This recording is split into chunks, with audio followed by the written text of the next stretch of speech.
अवधनामा की वीडियोस देखने के लिए पहले सब्सक्राइब पर क्लिक करें और फिर बेल पर भी क्लिक करना ना भूलें। कई जगह फसलों को नुकसान पहुंचाने के बाद टिड्डी दल अब अंबेडकर नगर जिले में भी पहुंच गया है। टिड्डी दल के आगमन से जिले भर में हड़कंप मचा हुआ है। फसलों को नुकसान पहुंचा रहे हैं टिड्डी दल। थाली और टीन बजाकर टिड्डियों को भगाने के प्रयास कर रहे हैं किसान।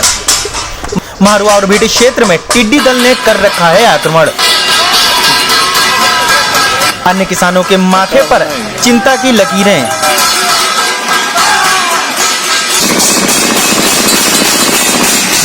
समाजवादी पार्टी के राष्ट्रीय अध्यक्ष एवं पूर्व मुख्यमंत्री अखिलेश यादव के आह्वान पर समाजवादी कार्यकर्ताओं द्वारा केंद्र व प्रदेश सरकार की गलत नीतियों को लेकर समाजवादी पार्टी के आह्वान पर साइकिल यात्रा से पेट्रोल, डीजल व गैस मूल्य वृद्धि, हत्या, बलात्कार, लूट खसोट, दलाली प्रथा, प्रवासी मजदूरों के साथ अन्याय, भ्रष्टाचार, किसानों, मजदूरों, बेरोजगारों व छात्रों की समस्या को लेकर संदेश यात्रा गाँव-गाँव निकाल कर जागरूकता अभियान साइकिल यात्रा पूर्व विधायक लालजी यादव की अगुवाई में किया गया। सोनभद्र में मारकुंडी घाटी के दूसरे मोड़ में पेट्रोलियम पदार्थ एथेनॉल से भरी 12 चक्का टैंकर अनियंत्रित होकर मार्ग के किनारे पलट गई। इस घटना में टैंकर चालक व खलासी बाल बच गए, किंतु दोनों जख्मी भी हो गए हैं, जिन्हें उपचार हेतु पुलिस ने एम्बुलेंस द्वारा स्थानीय जिला चिकित्सालय भेज दिया है। बताया जाता है कि बलरामपुर जनपद से पेट्रोलियम पदार्थ एथेनॉल 12 चक्का टैंकर से लोड होकर रायपुर के लिए जा रहा था। CAA NRC के विरोध में AMU में हुई हिंसा व तोड़फोड़ में घायल छात्रों को मुआवजा निर्धारण के लिए जिला प्रशासन ने 5 सदस्यीय कमेटी बनाई है। प्रयागराज हाई कोर्ट के निर्देश पर यह कार्रवाई की गई है। पिछले दिनों हाई कोर्ट ने राष्ट्रीय मानव अधिकार आयोग द्वारा की गई संस्तुतियों का पालन करने के लिए निर्देश दिए थे। आयोग ने जांच रिपोर्ट में कहा कि 6 घायल छात्रों को मुआवजा दिया जाए। आयोग ने यह भी कहा था कि लाठीचार्ज में शामिल पुलिसकर्मियों और हिंसा में शामिल छात्रों के खिलाफ भी कार्रवाई हो। उपजा मिल्कीपुर तहसील इकाई का गठन किया गया, जिसमें राणा प्रताप सिंह को अध्यक्ष व विनय कुमार गुप्ता को महामंत्री बनाया गया। इस मौके पर राणा प्रताप सिंह ने कहा कि संगठन ऐसी ताकत है जिससे बड़ी समस्या आसानी से निपटा जा सकता है। उपजा की तहसील मिल्कीपुर के पदाधिकारियों का चयन आचार्य नरेंद्र देव कृषि विश्वविद्यालय के अतिथि गृह में संगठन के जिला अध्यक्ष एवं उपाध्यक्ष की अध्यक्षता में संपन्न हुआ, जिसमें पदाधिकारी चुने गए।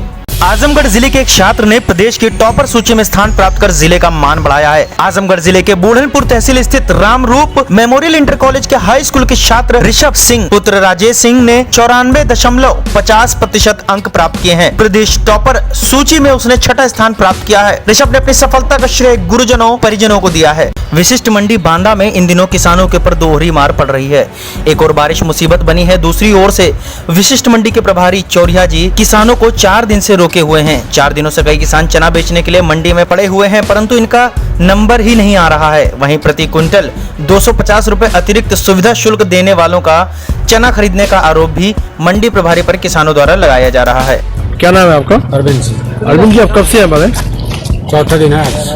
4 दिन से आप यहाँ पर खड़े हैं, क्या बेचने आए थे? चना। प्रभारी क्या बोल रहे हैं? लगा है नंबर, अब कल तो कह रहे हैं, मतलब 5 दिन बाद।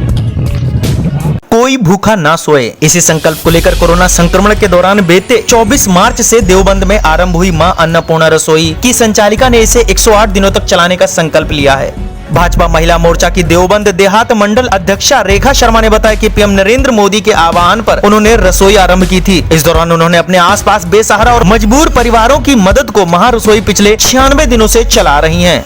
निवर्तमान अपर पुलिस अधीक्षक यातायात आदित्य प्रकाश वर्मा का शासन द्वारा कासगंज में अपर पुलिस अधीक्षक के पद पर तबादला कर दिया गया है। पुलिस लाइन में सभागार में सोशल डिस्टेंसिंग का पालन करते हुए पुलिस अधीक्षक यातायात का वरिष्ठ पुलिस अधीक्षक डॉक्टर सुनील गुप्ता के नेतृत्व में जनपद के सभी पुलिस अधीक्षक व सीओ ने विदाई दी। निवर्तमान पुलिस अधीक्षक यातायात आदित्य प्रकाश वर्मा की 11 नवंबर 2017 को यातायात SP के पद पर कार्यभार ग्रहण करते हुए CM सिटी में अपने पद का कुशलता पूर्वक निर्वहन करते हुए ट्रैफिक व्यवस्था को नए ट्रैफिक नियमों का प्रयोग करते हुए सुचारू रूप से संचालित किया। यूपी बोर्ड की हाई स्कूल और इंटर की परीक्षा परिणाम घोषित हुए तो इतने दिनों से इंतजार कर रहे परीक्षार्थियों की खुशी का ठिकाना नहीं रहा।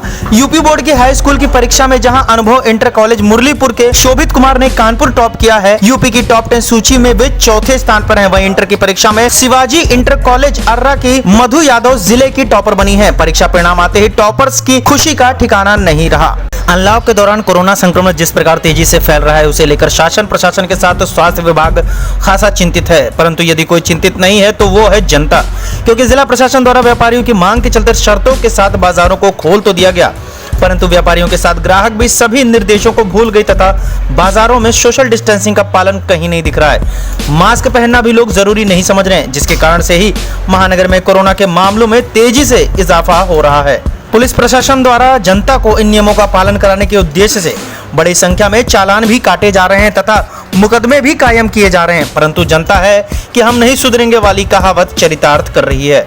उप मुख्यमंत्री केशव प्रसाद मौर्य ने अपने प्रयागराज भ्रमण के दौरान आज सर्किट हाउस में वृक्षारोपण के कार्यक्रम में अपना सहयोग दिया। इस दौरान उन्होंने कहा कि आज वृक्षारोपण कर मैं अपने आप को सौभाग्यशाली मान रहा हूं। उन्होंने कहा कि पेड़ लगाना ही हमारे उद्देश्य की पूर्ति नहीं करता, बल्कि हमें पूरी जिम्मेदारी लगन के साथ अपनी जिम्मेदारी को समझते हुए वृक्ष की देखभाल भी करनी चाहिए। जब तक हमारे द्वारा लगाया गया वृक्ष बड़ा ना हो जाए तब तक हमारी जिम्मेदारी पूरी नहीं होती।